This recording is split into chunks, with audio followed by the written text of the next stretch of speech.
Dans cette vidéo, nous allons voir la proportionnalité et précisément comment reconnaître une situation de proportionnalité. C'est quoi des grandeurs proportionnelles? On dit que deux grandeurs sont proportionnelles lorsque la valeur de l'une s'obtient en multipliant ou divisant par un même nombre les valeurs de l'autre. Vous verrez par la suite plus de détails, plus de clarté sur ce qu'on vient de voir à propos des grandeurs proportionnelles. Donc, je vais travailler avec quelques exemples pour voir si on est en présence d'une situation de proportionnalité ou pas. Premier exemple, avec 300 g de farine, j'ai préparé 10 cookies identiques. Est-il possible de savoir combien je peux préparer de cookies avec 600 g de farine? Donc, j'avais 300 g, là, j'en ai 600. 600 est le double de 300.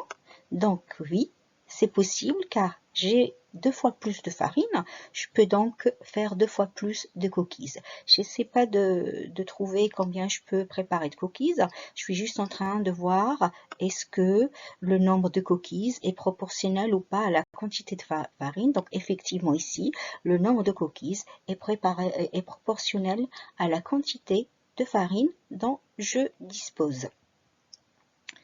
Deuxième exemple. Il a fallu 200 g de farine pour faire un gâteau pour 6 personnes. Est-il possible de savoir combien il faut de farine pour préparer un gâteau pour 3 personnes? Donc ici, c'est le nombre de personnes qu'il faut que je regarde. Le gâteau était pour 6. Est-ce que je peux savoir combien il me faut de farine pour 3 personnes? Oui, c'est possible. Pourquoi? Car je prépare un gâteau pour 2 fois moins de personnes. 3, c'est la moitié de 6. 6 divisé par 2 est égal à 3. Donc, il va me falloir 2 fois moins de farine. Donc, il n'y a pas de problème. Je saurai combien il me faut de farine. Et on dit que la quantité de farine est proportionnelle au nombre de personnes. Troisième.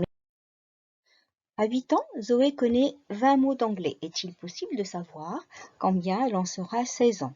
Donc là, on ne peut pas savoir. Si à 8 ans, elle connaît 20 mots, ça ne veut pas dire qu'à 16 ans, elle va en connaître 40. Bah, j'espère pour elle qu'elle va en connaître beaucoup plus.